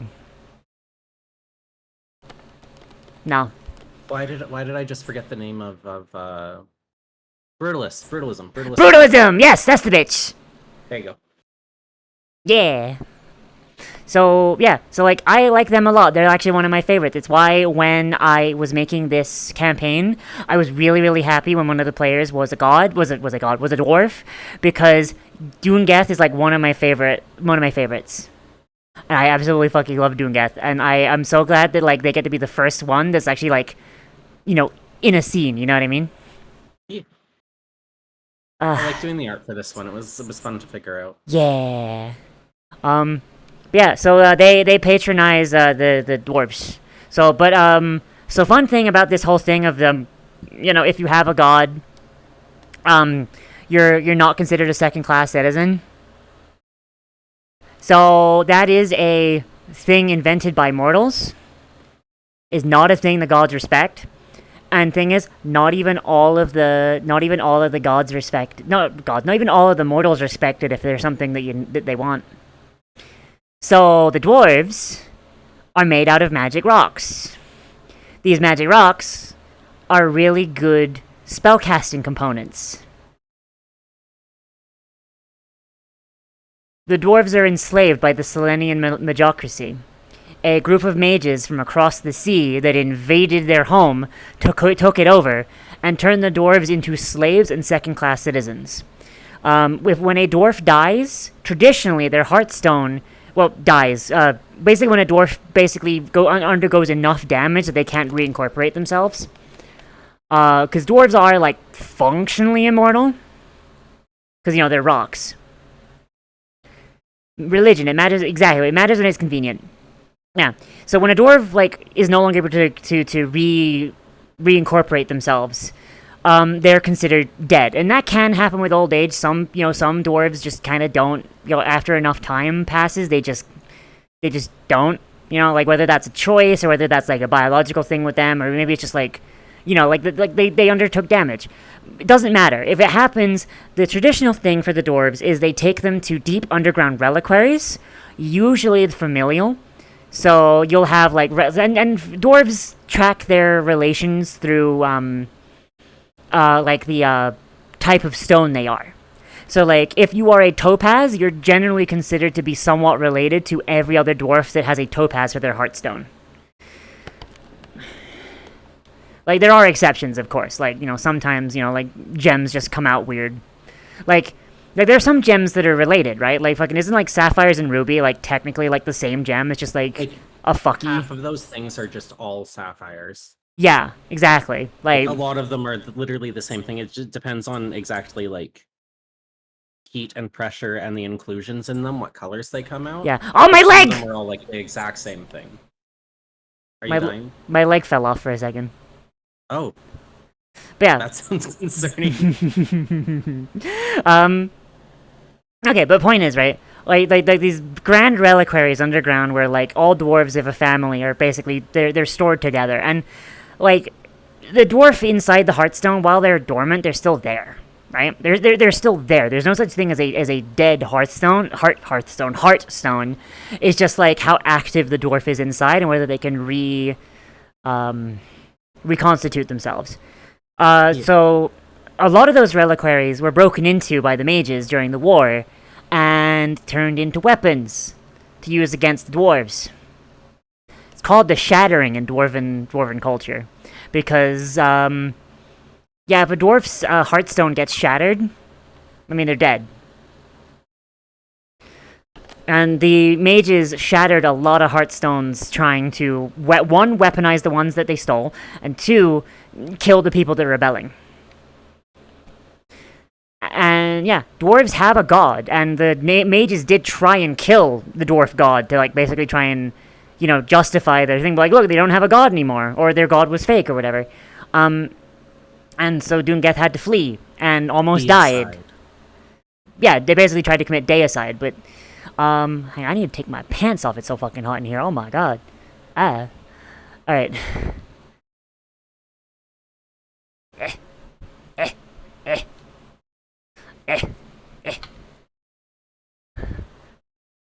it ever, like, freezing or boiling hot in this house? I don't get it. Okay. But yeah. So, yeah, the dwarves got, like, enslaved regardless because their death was more cost-effective to the mages. Like, it's actually kind of a problem. And so, yeah, like, a lot of dwarves do not live in their ancestral home. They fled, and a lot of their culture is lost. Barring, like, the important parts, like foraging and drinking and, being dwarfy. Most of the reliquaries that were in the mountain are gone, but there are some hidden around Korros that are, considered lost and hidden for a reason. Most mages pay, like, exorbitant amount of money for the location of a dwarven reliquary because heartstones are a limited resource. Like, a fully grown dwarf takes a long time to grow. And then, right now, where it is right... So the current Archmage of the Selenian Magocracy is herself a dwarf. And their economy relies on heartstones, so she can't stop the harvesting of her people. All she can really do is try and make it so that, it's not as common, and, like, they're not just kind of being, strip mined functionally. But also, like, she was raised by the mages as an experiment. So she has no cultural connection either. It's actually a big thing, and maybe we'll actually explore it at one point in the campaign. I don't know. fun. Yeah, Doomgeth is good. I like Doomgeth a lot, and it's kind of proof that just because you have a god doesn't mean you're safe. But, like, you know, it generally helps. Does that make sense, Lennon? Yeah. Yeah. I like how Kelpus has a little bandana. I love that. Yeah. You can't have a dog on a boat without a bandana. Mm-hmm. It's illegal. I'm trying to think, like, what god to talk about next. Lennon, give me a species. Oh, shit. I can't think of anything but axolotls, and that's just the Nemeans. Well, that's the Nemeans' pets. Yes, they're mounts, yeah. Yeah, they're not really a species. Well, they're a species, they're not a race. Yeah. Oh, I just realized, because I'm wearing pants, my tail doesn't make sense. Or not pants, tail. So the underside of my tail is cream white, which is what my inner coat is. But my outer coat is cream. My tail is my inner coat color, and then my detail color. But like, so there is a heart on my ass, chat. There's like a heart of inner fur color on my ass that makes my tail make sense. Trust me on that. I would show you my ass, but... Actually, wait, I don't have any genitals, actually.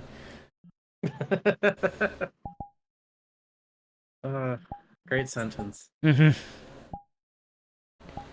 Yeah. Yeah, see, it just kind of like inner coat color goes down and goes there. And then... Yeah. Oh yeah, I've got a glowing heart on my ass. I forgot about that. Oh, you literally have a heart on your ass. Yeah, but like, I also, like, the fur color makes a heart. Put your pants back on. Fine. All these leggings kind of fuck, though, actually. I didn't actually know I had these. Oh, that's pretty good. Yeah. Yeah. Yeah. Going on a run. Going on a jog. I don't know, fucking chat, give me a D&D species. Spiders. Do you have ettercaps? Do you have a spider people? I do not have a spider people. Ah, you should. Spiders are scary. Request spider people. Spiders are scary. Fine. What have we run into? What have we met? You mostly run into, like, I could talk, you run into a few elves. I could talk about Kissalon or Lane. Sure, go for it. Which one? Kissalon or Lane? Never mind. We've talked about that before. I'm like, let's talk about the little forest folk. I mean, their god is Lane. We've already done the whole thing. Yeah. I mean, their god is Lane, so... Yeah. I'd basically be talking about the elves anyway. Go for it. Alright. So I'll talk about the high elves then. Yeah. It is very warm. I'm gonna get a sippy.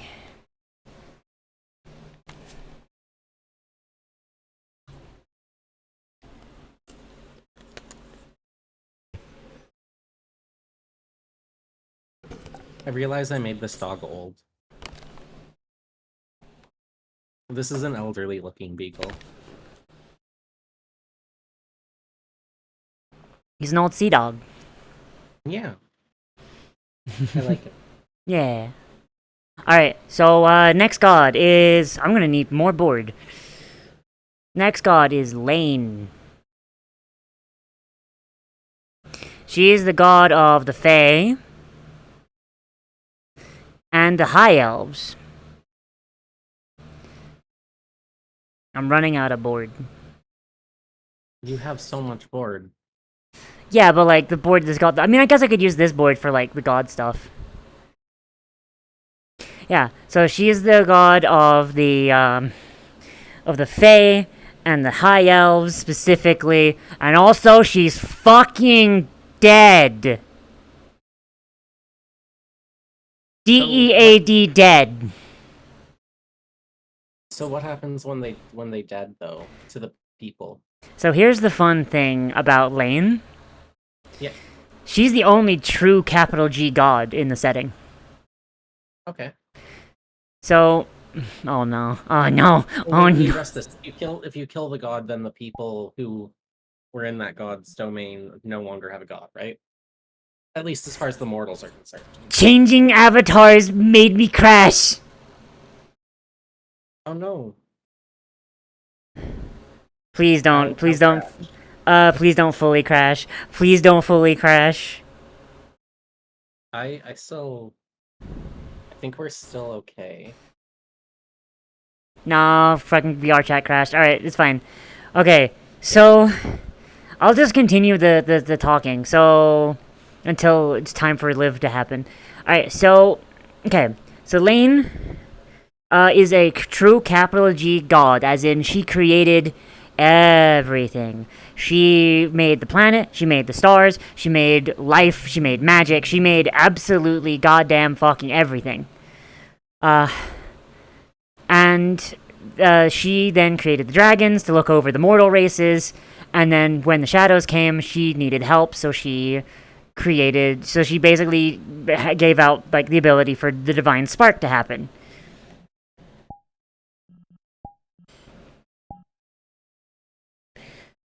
I'm gonna...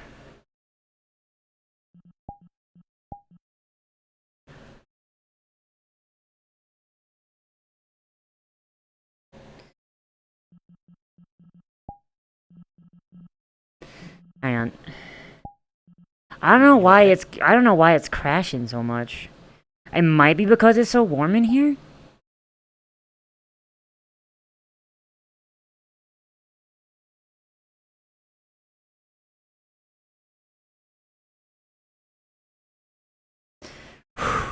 Bagel.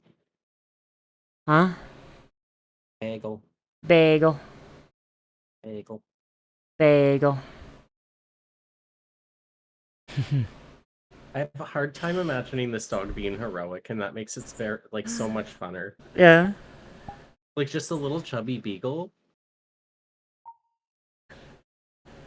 I mean, just kind of like I imagine in like an emergency they wouldn't like run up to something. It would just be that little like beagle waddle. yeah. I mean that's kind of the thing that makes it fun though, because he's not like traditionally heroic. You know, like it makes him being like the little good boy that could like even all the more better. Why am I so tall? I should not be this tall.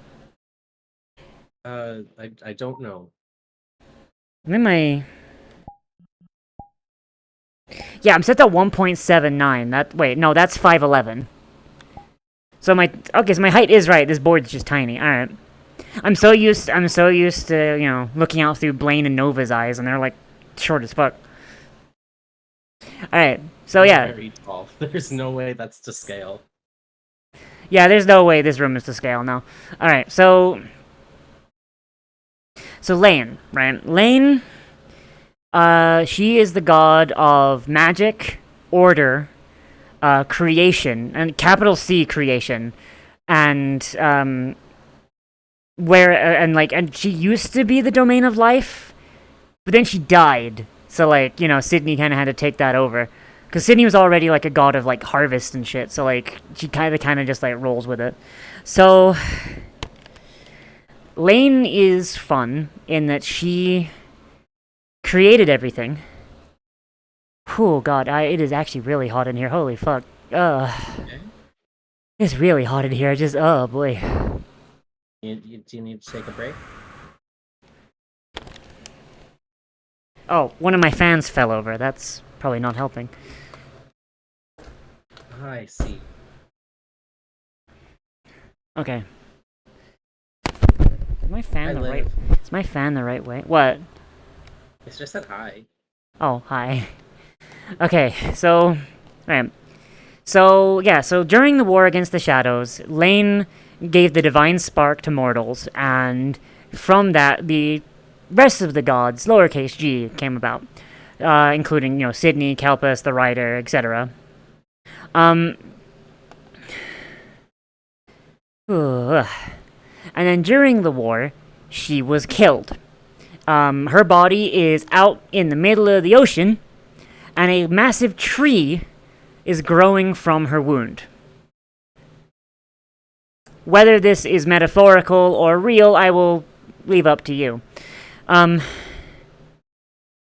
And this tree is called the Mother Tree, and it is from this tree's roots that we get ley lines, which is why she's considered the goddess of magic. And ley lines basically influence how well magic flows in a given area. So mages will worship Lane, as well as other like more magically like oriented beings.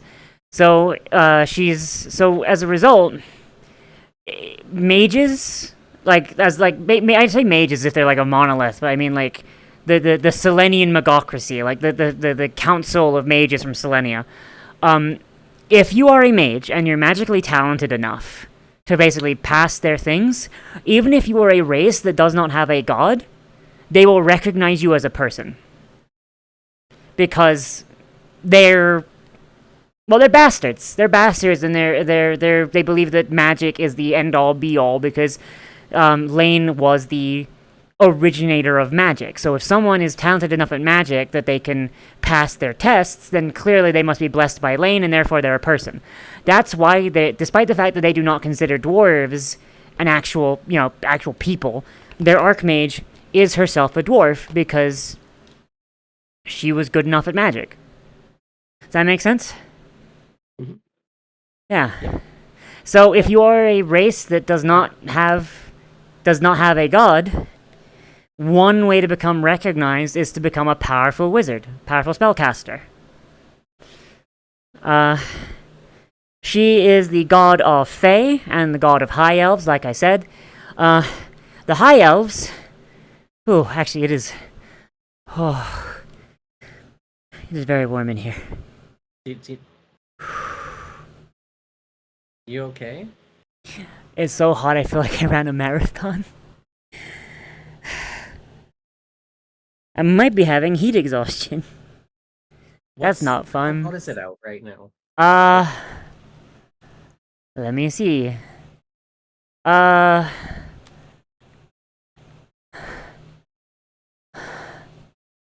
So it is 75, feels like 100. And then I'm in an office with a computer. Yeah, maybe switch out of VR chat for now.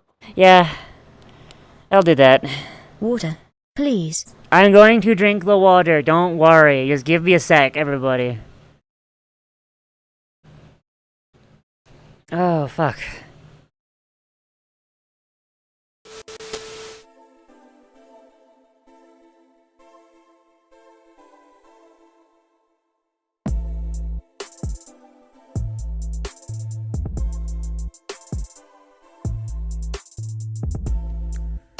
Oh no, I pooped myself. Oh no.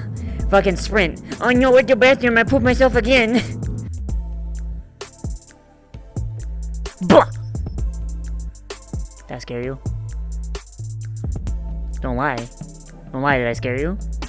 Did I scare you? Did I scare you?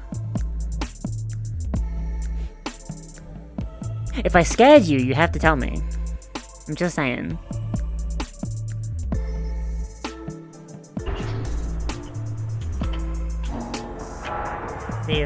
See, this is why, like, I need to do more stuff with Pank so I can know the evil when it comes. Oh, but because we got fired, my walkie-talkie's gone. Damn it. Yeah, I ordered a new walkie-talkie and flashlight set. When the ice cream truck comes, we'll get it. Okay. Alright, okay, maybe we should stick together so we can recover bodies, though.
Oh, they really didn't make these Joy-Cons in mind for people that have horrible fucking mutant spider hands, huh? No, Why are they racist against spiders? got them alien versus predator hands. Put them together, just fucking just... See, this is how I reproduce. I put my hands together and just someone's face. No, it's Big Bug! It's Big Bug! No! Go away!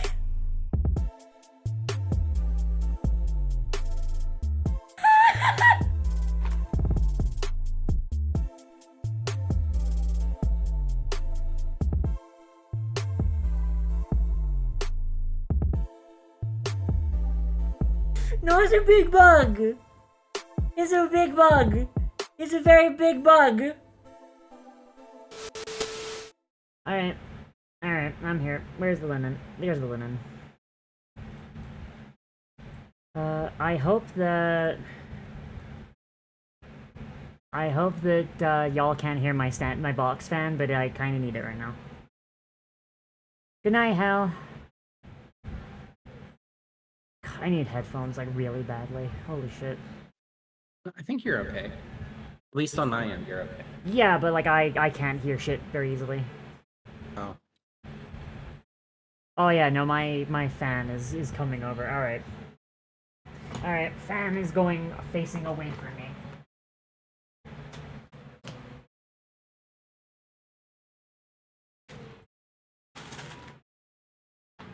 Alright. Okay. Hello. Huh?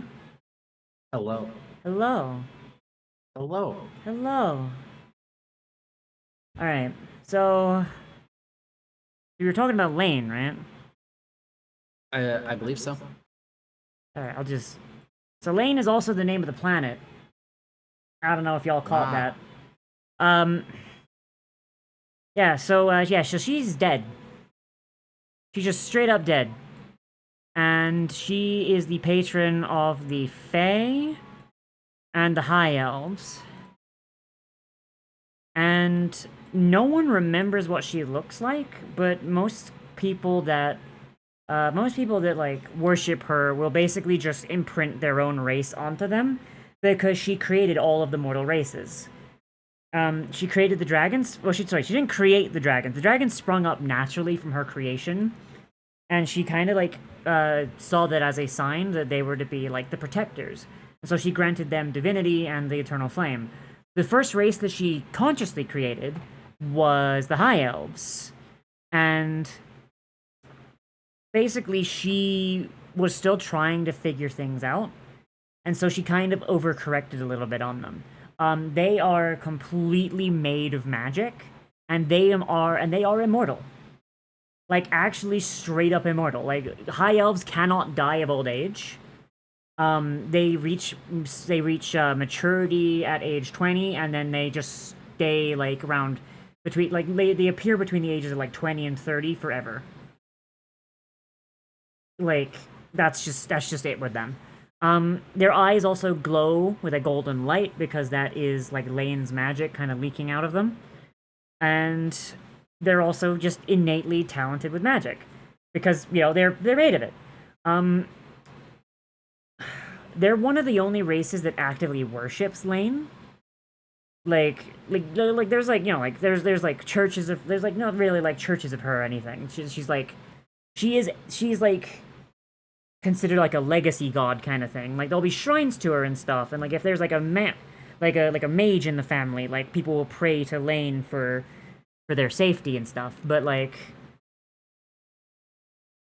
that's the thing. But the thing with the elves though is because of how they're made, probability tends to like warp around them, creating a thing called Gurok. Okay, I cannot fucking draw with a mouse. Gurok, which in High Elven translates to Seeker's Folly, because High Elves don't die very often, but when they do, they die super hard. And So a high elf will basically, they'll go on an adventure. They'll have like this like insane luck. They'll get like, they'll survive near-death encounters. And then like one day, like a few hundred or even a few thousand years down the line, they'll slip on a banana peel and crack their skull open. Like they actively warp probability around themselves.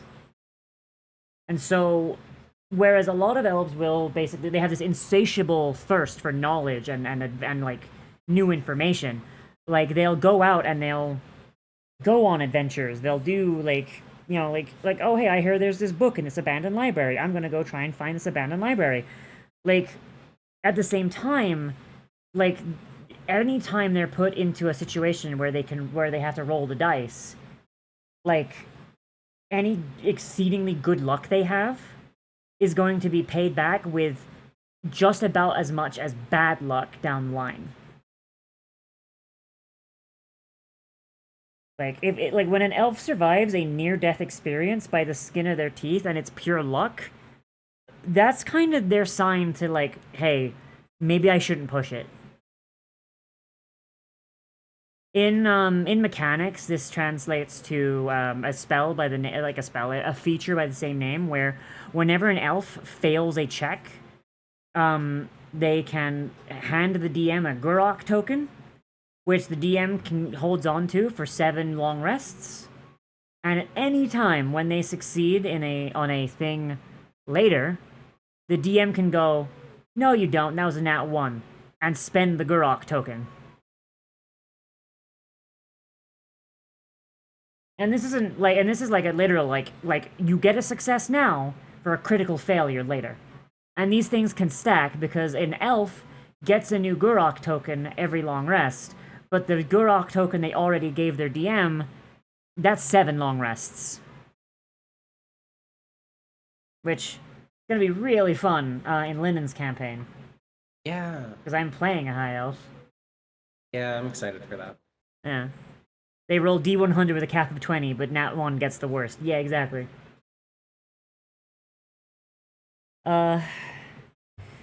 Holy shit. It is so hot. You need to take a break? If I stop, I'm going downstairs. I'm gonna be there until it cools down. I don't want to do. Well, I don't know. I think you should take care of yourself. I wanna talk about my dumb thing. Let me do okay. Let me do one more. Let me do one more god at the very least, like one that we haven't actually done anything with. If you spend too much, your DM gets a lot of fun ammunition. Exactly, that's the intent. So, let me open my. Let me open my lore document.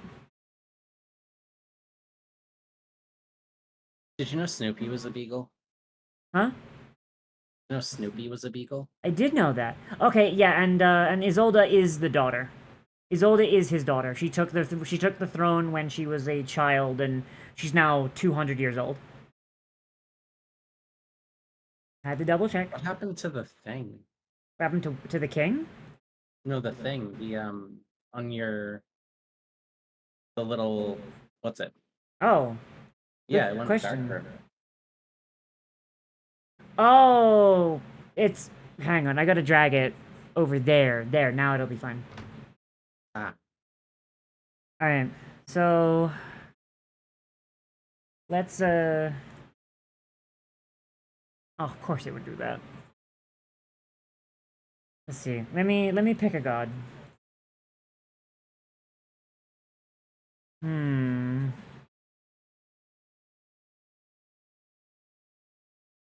You know what? I want to talk about Lurin and Nore, because they're another twin gods, but like these ones are like 2 different people, and like they actually have a subclass for each. You remember Nore at least, because you met a priestess of her. When was this? In Powderkeg, you met a priestess of Nore.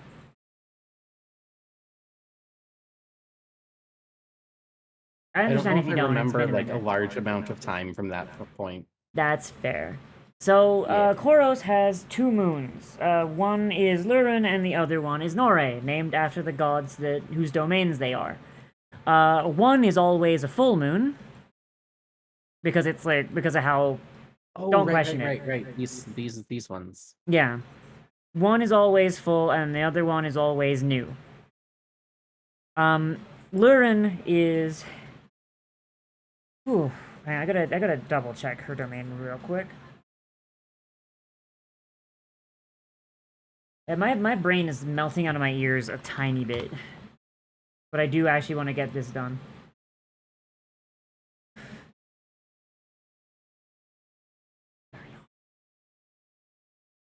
Alright. Okay, so...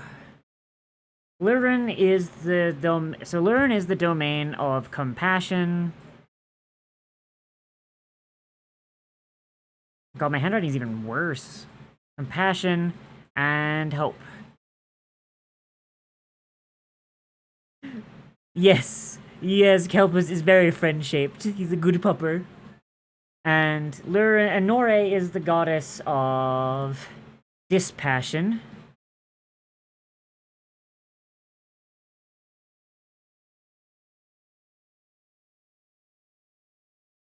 And oaths. So Lurin is the full moon, and Nore is the new moon. And hang on a second, Chris is here, just lurking. What's up? What you need? I see you have to do that. I love you. It is so fucking hot in this house. Holy shit! It was cold yesterday. Oh my god. Okay. So you know, all the heat is just there. Cool. Fun. All right. Okay. So yeah. So Lurin is. So both of these. So they're called the twin prophets. That's like another epithet for the two of them, and it's because they can see the future. Nore can only see good things, good outcomes. Lurin can only see bad outcomes. Or is it the other way around? Hang on. Let me check, actually. Yeah, my brain is actually melting. I'm sorry. Live, it's okay. You can take Okay, a rest. it is the other way around. It is the other way around. Yeah, so Nore only sees negatives, and Lurin only sees positives. That's it. Lyndon, are you telling me to stop streaming? Is that it? I think you should. You seem like you're dying. Yeah. Man, my hyperfixation's happening. Bleh. Okay. Okay, I will end the stream. Are you gonna stream? I saw you had stream avatars up. Probably not currently. Maybe, I don't know. I'm indecisive so much right now. I mean, if you do, I'll just send the raid into you. Oh, no, you should, No, I won't be set up in any short amount of time. You should send it to somebody else. Do I have anyone else? I can see multiple people that you could. Hey, let me see. Okay, point is, right, just so I finish my thought. Lurin only sees good things, and so she gets blindsided by bad things. Nore only sees bad things and is pleasantly surprised when good things happen. They both stick to their individual moons, and their followers are their followers, they don't really patronize any races because they are both humans.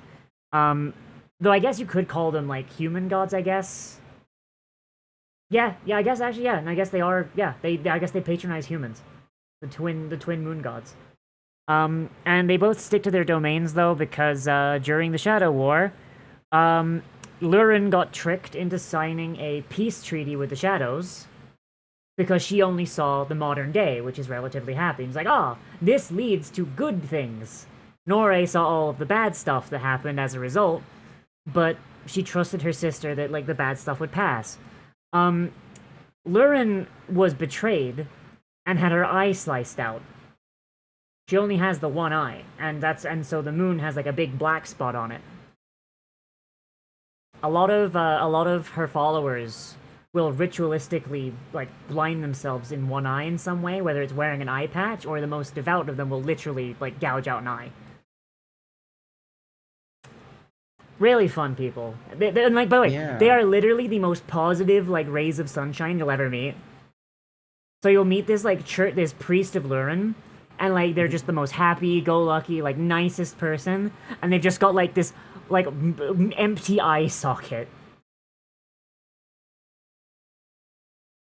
When they channel miracles and like their spells and stuff, their empty eye socket does glow with moonlight though. Oh, like neat. Huh? What? That's neat. Yeah. I guess I could raid Pank. Yeah, do that. Yeah, I'll go raid Pank, and then I'm gonna go downstairs for It's Cold, because apparently all of the heat is just coming straight up here. If y'all want me to talk about my dumb world more, then like let me know. But like for now, I'm gonna go. Goodbye, everybody. I love you. Let me build you a raid message. Oh yeah, build me a raid message. Shit, why am I not subbed to you? I don't know. Oh, it's because I don't have money. Hold on, I got this. I have one on standby. Is it we're here? It's that. There you go, everybody. There's your raid message. We're here now. Alright, bye-bye, everybody. Use See whatever you. emotes you want. I'll see you guys later. Yeah, bye.